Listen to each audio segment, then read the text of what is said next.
High, আজকে আমি একটু আমের আচার বানাবো। তার জন্য আমি এখানে নিয়ে নিচ্ছি একটু লম্বা ধরনের আমগুলো। ঠিক আছে, এই আমগুলো দিয়ে আচার খুব ভালো হয়। এরপরে প্রথমে আমি এর মাথার দিকটা একটু করে কেটে দিচ্ছি, যাতে আঠাতে যে একটা আঠা থাকে সেটা বেরিয়ে যায়। সব কটার মাথায় আমি কেটে দিয়েছি। এরপরে এগুলোকে আমি জলে দিয়ে দিলাম যাতে আঠাটা চলে যায়। এখানে আমি জলে এটা 10 থেকে 15 মিনিটের মতন রেখে দেবো। এরপরে আমগুলো আমি খোসা ছাড়িয়ে সুন্দর করে ধুয়ে এরকম লম্বা লম্বা করে কেটে নিয়েছি। লম্বা করেও আপনারা কাটতে পারেন বা চৌকো, যার যেরকম ইচ্ছা সেরকমভাবে কাটতে পারেন। আমি লম্বাভাবে কেটেছি, সরু সরু করে। এরপরে এতে আমি দিয়ে দিলাম হলুদ, তারপরে দিয়ে দিচ্ছি নুন হলুদটা ভালো করে আমগুলোতে মাখিয়ে দেবো। এতে কিছুটা জল বেরোবে, জলটা আমরা নেব না, জলটা ফেলে দেবো। আপনারা চাইলে কাপড়ের উপরেও এটা করতে পারেন বা থালা, চওড়া থালা বা যে কোনো কিছুতেই করতে পারেন। ঠিক আছে, এরপরে আমি একটা কড়াইয়ে একটু সর্ষের তেল নিয়েছি, তাতে ফোড়ন দেব। ফোড়নে আমি এখানে শুকনো লঙ্কা, গোটা জিরে, একটু অল্প মৌরি এবং 5 ফোড়ন নিয়েছি।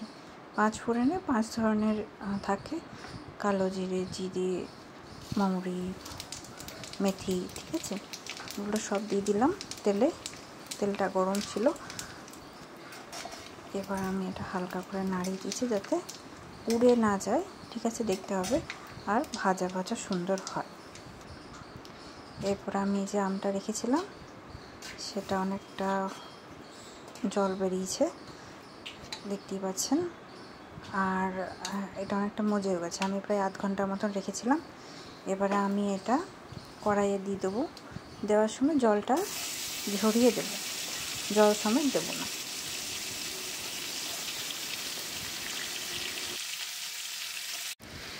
এবার এটা হালকা করে নেড়ে দেবো যাতে মশলাটার সাথে আমগুলো সব ভালো করে মিক্স হয়ে যায় তেলটার সাথে। এটা বেশিক্ষণ নাড়বো না, এই 5 মিনিটের মতো একটু ভাজা ভাজা মতন হবে, যেটা জলটা আছে সেটা।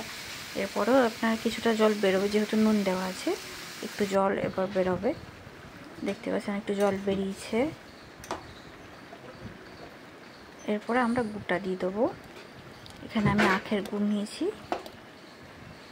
আমার আম প্রায় 1 কেজির মতন ছিল, তো আমি এখানে গুঁড়ো 1 কেজির মতন নিয়েছি। পুরো গুড়টাই আমি দিয়ে দেবো।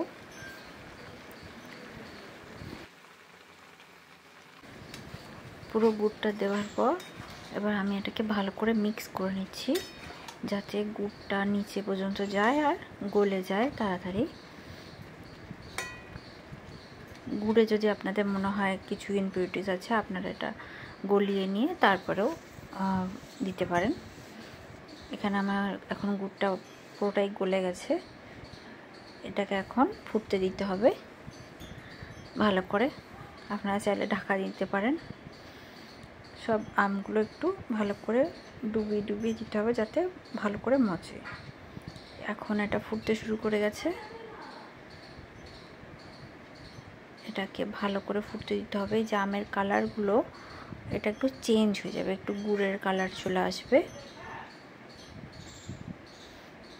এখানে আমি চিনি অন্য কিছু দিইনি, আপনারা মিষ্টি বেশি চাইলে চিনিও দিতে পারেন। আমটাকে সিদ্ধ হতে দিতে হবে ভালো করে। এমনিতে জল বেরিয়েছিল, তারপর গুড় থেকেও যে গলে জলটা এসেছে সেটাতেও এটা সিদ্ধ হবে ভালো করে। আমি এখন এটা ঢাকা দিয়ে দেবো 10-15 মিনিটের মতন। দেখবেন যাতে উছলে না পুড়ে যায়, মিডিয়াম আঁচে রাখবেন। এটা ভালো মতন এখন হয়ে গেছে, ভালো ফুটছে, ছিটকাচ্ছে। দেখুন এটা হয়ে এসেছে। এটা যখন একটু আঠালো এরকম পড়তে থাকবে তখন জানবেন এটা হয়ে গেছে। এবার আমি গ্যাসটা বন্ধ করে দেবো। তার আগে একটু মশলা দিয়ে দেবো, আমার তৈরি করা মশলা, যেটা ভাজা মৌরি, শুকনো লঙ্কা, অল্প জিরে, ধনে, সব দিয়ে বানানো। এই ভাজা মশলাটা আমি দিয়ে দিলাম, দিয়ে এটা মিক্স করার পরে এটা বন্ধ করে দেবো।